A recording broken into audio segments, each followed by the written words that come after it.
एक दिन हजरत इब्राहीम अलैहिस्सलाम अल्लाह ताला के हुक्म से सीरिया की तरफ निकल पड़े। चलते चलते नमरूद के मुल्क की सरहद पार करके वो एक नए देश में पहुंच गया। जब वो खजाना वाजा नाम के मकाम पर पहुंचे तो देखा कि लोग दलदल में बहुत खूबसूरत कपड़ों में सजे हुए एक ही दिशा में भागे चले जा रहे हैं। हजरत इब्राहीम अलैहिस्सलाम को यह मंजर देखकर तज्जुब हुआ। उन्होंने एक आदमी से पूछा, भाई ये लोग कहाँ जा रहे हैं? वो बोला, जनाब 7 दिन से हमारे बादशाह की इकलौती बेटी सायरा खातून अपने पसंद का शौहर चुनने के लिए लोगों को बुला रही हैं। हर दिन महल में एक बड़ा जलसा होता है, मगर अब तक किसी को पसंद नहीं किया। ये सुनकर हजरत इब्राहीम अलैहिस्सलाम के दिल में भी तमन्ना जागी, चलो मैं भी देखूं क्या मामला है। अभी उन्होंने इरादा ही किया था, तभी अल्लाह रब्बुल आलमीन की तरफ से एक आवाज आई, ए इब्राहीम तुम उस जलसे में जाओ, क्योंकि मेरा फैसला ये है उस राजकुमारी का निकाह मैं तुम्हारे साथ करवा दूंगा। अल्लाह का हुक्म मिला तो हजरत इब्राहीम अलैहिस्सलाम राजमहल की तरफ चल पड़े। थोड़ी ही देर में वो एक बड़े जनसमूह में पहुंच गए।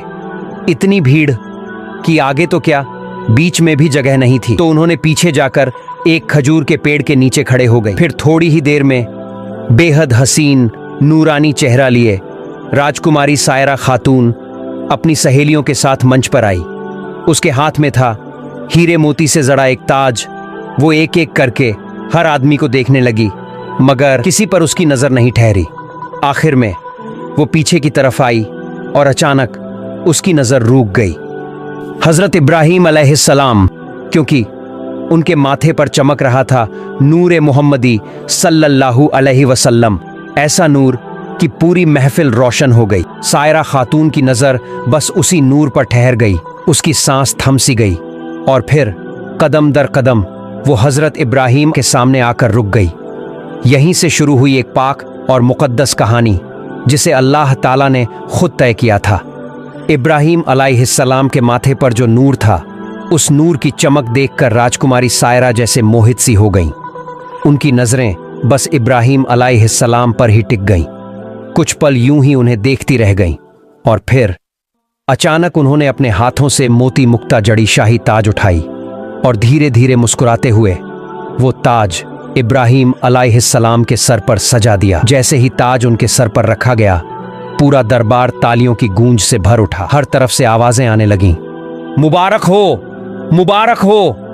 राजकुमारी की सहेली और पहरेदार दौड़ते हुए आए और राजकुमारी के हुक्म से इब्राहीम अलैहिस्सलाम को उठाकर गुस्ल खाने की तरफ ले गए ताकि उन्हें राजसी अंदाज में सजाया जा सके। कुछ ही देर में खबर राजा तक पहुंची कि उसकी इकलौती बेटी राजकुमारी सायरा ने अपना बर चुन लिया है। यह सुनते ही राजा का चेहरा खुशी से चमक उठा। उसने तुरंत ऐलान किया, जल्द से जल्द राजकुमारी सायरा का निकाह करवा दिया जाए। हुक्म मिलते ही हर तरफ दावत भेज दी गई। राजमहल लोगों से भर गया। गायक, बाजे, रसोइये सब अपने अपने काम में लग गए। राजमहल के कोने कोने में रौनक ही रौनक फैल गई। और फिर हजरत इब्राहीम अलैहिस्सलाम को शाही लिबास पहनाया गया। वो तो वैसे भी अपने जमाने के सबसे खूबसूरत इंसान थे, लेकिन जब उन्होंने वो राजसी पोशाक पहनी तो उनकी रोशन सूरत और भी नूरानी लगने लगी। लोग दंग रह गए। ऐसी सूरत तो शायद आसमान से कोई फरिश्ता ही लेकर आया हो। हर जुबान से बस एक ही बात निकली, राजकुमारी सायरा ने तो सच में अपने लिए लायक बर चुन लिया है। थोड़ी ही देर में राजा ने दोनों को एक सुनहरे सिंहासन पर बिठाया और दरबार के सब लोग झुककर सलाम करने लगे। फिर पूरे मुल्क में खुशियां फैल गईं। ढोल, नगाड़े, नाच गाना, पूरा महल जैसे खुशी से कांप उठा। जब सब थम गया तो राजा के हुक्म से एक मुस्लिम आलिम को बुलाया गया और उनके हाथों हजरत इब्राहीम अलैहिस्सलाम और बीबी सायरा का निकाह अदा हुआ। क्या ही शानदार महफिल थी वो, हर तरफ खुशबू, रोशनी और दुआएं। इसके बाद इब्राहीम अलैहिस्सलाम राजकुमारी के शौहर बनकर उस पूरे राज्य में इज्जत और सम्मान के मालिक बन गए। हर वक्त उनके चारों तरफ नौकर चाकर, गुलाम और दासियां हाजिर रहते, उनके हुक्म का इंतजार करते रहते। कुछ साल इसी आराम और सुकून में बीत गया। फिर एक दिन अल्लाह रब्बुल आलमीन के हुक्म से जिब्राइल अलैहिस्सलाम हाजिर हुए और बोले, ए अल्लाह के नबी, आपको आपका रब हुक्म देता है कि आप सीरिया, शाम की तरफ हिजरत करें। जब हजरत इब्राहीम अलैहिस्सलाम ने जिब्राइल अलैहिस्सलाम की तरफ से वही की आवाज़ सुनी तो उनका दिल बेचैन हो उठा। नबूवत की जिम्मेदारी निभाने का जोश उनके अंदर उमड़ पड़ा। उन्होंने फौरन अपने ससुर राजा साहब के पास जाकर कहा, ऐ बादशाह, मैं कोई आम इंसान नहीं हूं। मैं अल्लाह की तरफ से भेजा गया नबी और रसूल हूं। मेरा मकसद ये आराम और ऐशो आराम की जिंदगी नहीं, बल्कि भटके हुए लोगों को अल्लाह का रास्ता दिखाना है। मेरे रब ने मुझे हुक्म दिया है कि मैं यहां से निकलकर सीरिया शाम की तरफ हिजरत करूं। राजा ने जब ये बातें सुनी तो वो खुशी से मुस्कुरा उठे। उन्होंने इब्राहीम अलैहिस्सलाम को रुखसत की इजाजत दी और दुआओं के साथ कहा, जाओ, अल्लाह तुम्हारे साथ हो। फिर इब्राहीम अलैहिस्सलाम अपनी बीवी सायरा और 2 पहरेदारों को साथ लेकर सीरिया की तरफ रवाना हुए। कस्बा दर कस्बा, बस्ती दर बस्ती, शहरों को पार करते हुए वो धीरे धीरे सीरिया की ओर बढ़ते जा रहे थे। एक दिन और एक रात की सफर के बाद वो मिस्र की सरहद पर पहुंच गए। वहीं कुछ लोगों से उनकी मुलाकात हुई। उन लोगों ने उन्हें देखकर कहा, आप लोग कहां जा रहे हैं? क्या आप जानते नहीं कि मिस्र का बादशाह बड़ा जालिम और बदकार आदमी है? वो रास्ते रास्ते अपने सिपाही बिठा रखता है ताकि जो भी माल दौलत लेकर गुजरे उससे जबरन छीन लिया जाए, और अगर कोई खूबसूरत औरत दिख जाए तो उसे पकड़कर राजमहल ले जाया जाता है, जहां बादशाह उसका अपमान करता है। इसलिए आप लोग मिस्र में मत जाइए, अपना रास्ता बदल लीजिए। यह सुनकर हजरत इब्राहीम अलैहिस्सलाम बहुत चिंता में पड़ गए। उन्होंने सिर झुका लिया और अल्लाह के सामने फरियाद करने लगे, ऐ मेरे रब, अब मैं क्या करूं? तभी अल्लाह फरमाया, ऐ इब्राहीम, मेरे हुक्म से मिस्र का रास्ता अख्तियार करो। सीरिया जाने का यही रास्ता है। हजरत इब्राहीम अलैहिस्सलाम ने अल्लाह का हुक्म सुना और भरोसे के साथ मिस्र की तरफ चल पड़े। रास्ते में कुछ दूरी तय करने के बाद उन्होंने एक तदबीर सोची, क्योंकि अब उन्हें मालूम था कि मिस्र का बादशाह बदनीयत इंसान है और उसके लोग लुटेरे हैं। उन्होंने अपनी बीबी सायरा को एक लकड़ी के संदूक में बिठाया और उसे अपने सर पर रखकर चलने लगे। लेकिन कुछ दूर जाने पर अचानक कुछ पहरेदारों ने उन्हें रोक लिया। उन्होंने कहा, रुको, तुम्हारे पास जो कुछ है सब हमारे हवाले कर दो, और ये बक्सा, इसमें क्या है? हमें इसे देखना होगा। हजरत इब्राहीम अलैहिस्सलाम ने विनम्रता से कहा, मेरे पास जितनी भी दौलत है सब ले लो, मगर इस बक्से को मत खोलो। लेकिन पहरेदारों ने उनकी बात का जरा भी परवाह नहीं की। उन्होंने बक्सा छीन लिया और जोर से उसका ढक्कन खोल दिया। जब पहरेदारों ने वो बक्सा खोला तो सबकी आंखें फटी की फटी रह गईं, क्योंकि अंदर बैठी थीं एक खूबसूरत हसीन औरत। वो थीं बीबी सायरा। वो उस जमाने की सबसे खूबसूरत और पाक दामन औरत थीं। पहरेदारों ने जैसे ही उनकी सूरत देखी, हर कोई रुक गया, हैरान हो गया, और फिर शुरू हो गया एक अजीब मुकाबला। हर कोई चाहता था मैं ही इस हसीना को बादशाह के सामने पेश करूं ताकि इनाम मुझे मिले, क्योंकि उस वक्त मिस्र के बादशाह का हुक्म था, जो उसे खुश कर देगा उसे सोना चांदी और दौलत इनाम दिया जाएगा। इसलिए पहरेदारों के बीच खींचतान शुरू हो गई। हर कोई सायरा को पकड़कर अपनी तरफ खींच रहा था और सभी मिलकर बेबी सायरा को लेकर धीरे धीरे राजमहल की तरफ चल पड़े। हजरत इब्राहीम अलैहिस्सलाम और उनके पहरेदार बेबस नजरों से सब कुछ देखते हुए उनके पीछे चल पड़े। थोड़ी देर में वो राज दरबार पहुंच गए और पहरेदारों ने बीबी सायरा को राजा के सामने पेश कर दिया। राजा ने जब बीबी सायरा को देखा तो उसकी आंखें ठहर ही गईं और बोला, वाह क्या हसीना है। फिर उसने पहरेदारों को बड़ा इनाम दिया। उसने हजरत इब्राहीम अलैहिस्सलाम की तरफ देखकर पूछा, ए अजनबी, ये औरत तुम्हारे साथ क्या लगती है? हजरत इब्राहीम अलैहिस्सलाम ने सुकून भरे लहजे में जवाब दिया, वो मेरी बीवी है। राजा का चेहरा बदल गया। वो बोला, अपनी बीवी को मेरे हवाले कर दो। इब्राहीम अलैहिस्सलाम ने कहा, ये मेरे बस में नहीं। राजा चिल्लाकर कहा, अब तुम्हारी राय की कोई जरूरत नहीं, वो अब मेरी होगी और हमेशा मेरे पास रहेगी। इतना कहकर उसने अपने दास दासियों को हुक्म दिया, इस औरत को नहलाओ, इत्र और खुशबू से महकाओ, शाही लिबास पहनाओ और उसे मेरे कमरे में ले जाकर बिस्तर पर बिठा दो। दास दासियाओं ने बीबी सायरा को अंदर ले जाकर बहुत सजा धजा दिया और फिर उसे राजा के कमरे में सजाकर बिठा दिया। उस वक्त हजरत इब्राहीम अलैहिस्सलाम दरबार के एक कोने में बैठकर अल्लाह के सामने दुआ कर रहे थे, ऐ मेरे रब, मेरी बीवी की इज्जत की हिफाजत फरमा। अल्लाह ताला ने अपनी रहमत से उनके सामने से पर्दा उठा दिया ताकि वो दूर बैठकर भी सब कुछ साफ देख सकें कि उनके साथ क्या हो रहा है। जब बीबी सायरा को सजाकर राजा के कमरे में बिठाया गया तो राजा धीरे धीरे कमरे की तरफ चल पड़े। उसने कमरे में दाखिल होकर सायरा को देखा और कहा, आओ ए हसीना, मेरे पास आओ। इतनी खूबसूरत औरत मैंने अपनी जिंदगी में कभी नहीं देखी। आज तुम मेरी हो। मैं खुशनसीब हूं कि तुम्हें पाया। ये कहकर वो आगे बढ़ा और सायरा को छूने की कोशिश की, लेकिन उसी पल अल्लाह का अजाब उतरा। राजा के दोनों हाथ सुन्न हो गए। वो कांपने लगा, पीछे हट गया। चेहरे पर खौफ और दर्द साफ झलकने लगा। वो बोला, ए पाक औरत, मुझे माफ कर दो, मुझ पर रहम करो। मैं तुझसे तौबा करता हूं, कभी तुझे हाथ नहीं लगाऊंगा। राजा की दर्द भरी हालत देखकर सायरा के दिल में रहम आया।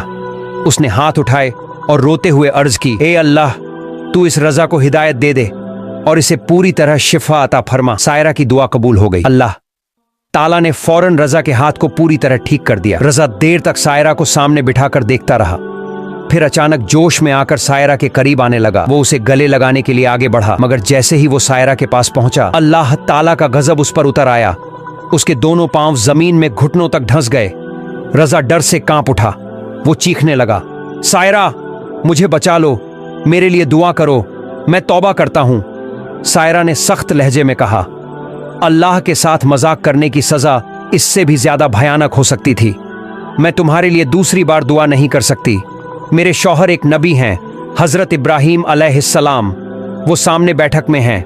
जाओ, उनसे माफी मांगो। मैंने एक बार तुम्हारे लिए दुआ की थी, अल्लाह ने तुम्हें माफ कर दी, लेकिन तूने फिर वही गुनाह दोबारा किया, मेरी तरफ बुरी नजर डाली। अब अगर मेरे शौहर तुम्हें माफ कर दें तो शायद अल्लाह भी तुम्हें माफ कर दे। बेबस रजा ने हुक्म दिया, इब्राहीम अलैहिस्सलाम को अंदर लाओ। नौकर दौड़े और हजरत इब्राहीम अलैहिस्सलाम को हाजिर किया। सबने जब रजा की हालत देखी तो कोई हंसने लगा, कोई हैरान रह गया। लोगों की हंसी देखकर रजा टूट गया, आंसू बहाने लगा और हजरत इब्राहीम की तरफ देखते हुए कहा, ए अल्लाह के नबी, मैंने आपको नहीं पहचाना, मैंने आपकी बीवी को नहीं पहचाना, इसीलिए मैं गुनाह कर बैठा। खुदा की कसम, मेरे लिए दुआ कर दीजिए, अल्लाह मुझे माफ कर दे और मुझे फिर से ठीक कर दे। हजरत इब्राहीम अलैहिस्सलाम ने सर झुका लिया और दिल से उस रजा के लिए दुआ की, या अल्लाह, इसको हिदायत दे दे और इसे अपनी रहमत से शिफा अता कर। दुआ खत्म हुई और सबकी आंखों के सामने मौझा हो गया। रजा का जिस्म बिल्कुल ठीक हो गया। जो हिस्सा जमीन में धंस गया था वो बाहर निकल आया। अब वो रोते हुए हजरत इब्राहीम अलैहिस्सलाम के कदमों में गिर पड़ा। जनाब, मैंने आपकी बीवी के साथ जो बदतमीजी की उसकी सजा आप मुझे दे दीजिए, मगर मुझे तौबा का मौका दीजिए। मैं वादा करता हूं अब जिंदगी में कभी गुनाह नहीं करूंगा। रजा जोर जोर से रोने लगा। उसकी आवाज महल में गूंज उठी। हजरत इब्राहीम अलैहिस्सलाम ने रहमत से भरी नजरों से उसकी तरफ देखा, 2 रकत नमाज अदा की और फिर दिल से दुआ की, या रहमान या रहीम, इस बंदे को माफ फरमा दे। और उसी पल रजा का दिल तौबा से भर गया। रजा की आंखों में आंसू थे। वो सायरा और इब्राहीम अलैहिस्सलाम के मौजे को देखकर दंग रह गया। वो सोच में पड़ गया, ये दोनों कोई आम इंसान नहीं, ये तो अल्लाह के चुनिंदा बंदे हैं। इसलिए उसने दोनों को शाही महल के सबसे ऊंचे और इज्जत वाले मकाम पर जगह दे दी। अब हजरत इब्राहीम अलैहिस्सलाम उस दरबार में सम्मानित सलाहकार के रूप में रहने लगे। उन्होंने सोचा, अगर इस बादशाह को पूरी तरह इस्लाम की तालीम दे दी जाए तो उसके जरिए पूरे मिस्र में इस्लाम का पैगाम फैल सकता है। इसलिए इब्राहीम अलैहिस्सलाम ने अल्लाह ताला से इजाज़त मांगी कि कुछ वक़्त के लिए वहीं रहें, और अल्लाह पाक रब्बुल आलमीन ने अपने नबी की दुआ कबूल कर ली। फिर वो मिस्र के शाही महल में और कुछ दिन रहने लगे। बादशाह को सल्तनत के अहम मसलों पर नसीहतें देने लगे। उन्होंने कहा, राज्य में जुल्म, भ्रष्टाचार, नाइंसाफ़ी और अपहरण हमेशा के लिए ख़त्म कर दो। अल्लाह के कानून के मुताबिक इस मुल्क को चलाओ। बादशाह उनके इल्म और रहमत भरे किरदार से इतना मुतासिर हुआ कि उसने अल्लाह के दरबार में शुक्र अदा किया और इस्लाम कबूल कर लिया। धीरे धीरे पूरे मिस्र में लोग हजरत इब्राहीम अलैहिस्सलाम के हाथ पर इस्लाम कबूल करने लगे। ला इलाहा इल्लल्लाह की सदाएं गूंज उठीं। फिर एक दिन जब मिस्र में इस्लामी हुकूमत कायम हो चुकी थी, हजरत इब्राहीम अलैहिस्सलाम बादशाह से मिलने तशरीफ लाए। उन्होंने नरम लहजे में कहा, ए बादशाह, अल्लाह पाक रब्बुल आलमीन का हुक्म है कि अब मुझे रवाना होना है। अगर आपकी इजाज़त हो तो मैं शाम सीरिया की तरफ सफर करना चाहता हूं। बादशाह ये सुनकर उदास हो गया और कहा, ए अल्लाह के नबी, मैं आपकी रहमत और आपकी भलाई कभी नहीं भूल सकता। मैं आपको एक तोहफा देना चाहता हूं। फिर उसने अपने खास लोगों को हुक्म दिया, हाजिरा को महल में लाओ। थोड़ी ही देर में बीबी हाजिरा को हजरत इब्राहीम अलैहिस्सलाम और सायरा के सामने पेश किया गया।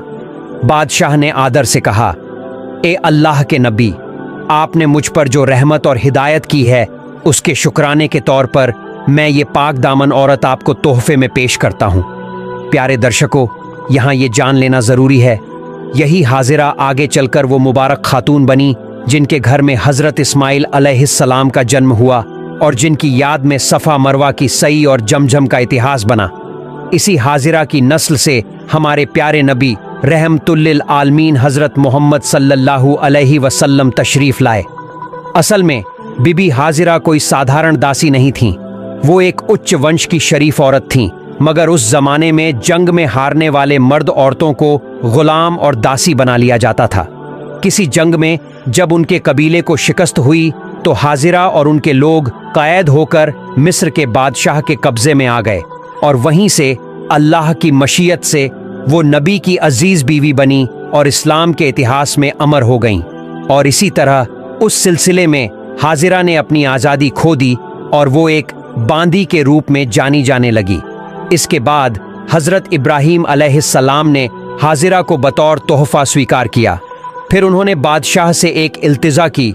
उन्होंने कहा, ए अजीम बादशाह, चूंकि अब मैं मिस्र छोड़कर शाम सीरिया की तरफ रवाना होने वाला हूं, मेरे दिल चाहता है कि रवाना होने से पहले मैं इस मुल्क के लोगों को कुछ आखिरी नसीहत देना चाहता हूं। बादशाह ने ये बात सुनी और फौरन पूरे मुल्क में ऐलान करवा दिया, एक खास दिन तमाम लोग, खास तौर पर रईस, अमीर और बड़े बड़े अफसर एक मैदान में जमा हों जहां अल्लाह के नबी इब्राहीम अलैहिस्सलाम उनसे खिताब करेंगे।